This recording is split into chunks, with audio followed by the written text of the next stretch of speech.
अमन motor work में आपका स्वागत है।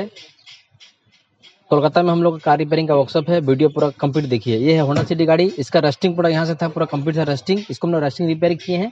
यहाँ से भी देख सकते हैं रस्टिंग यहाँ पे लगा हुआ है। अभी भी हम लोग इसको हम लोग रिमूव करके इसको हम पेस्ट करेंगे हम लोग, ठीक है। तो होंडा सिटी गाड़ी आपके पास में है, रस्टिंग हो गया है, कहीं प्रॉब्लम है, कुछ डेंटिंग पेंटिंग का काम है, नंबर चल रहा है, कॉल कीजिए। कोलकाता में हम लोग का वर्कशॉप है, साइंस सिटी के पास। नंबर चल रहा है, कॉल कीजिए, फटाफट सर्विस का लाभ उठाइए।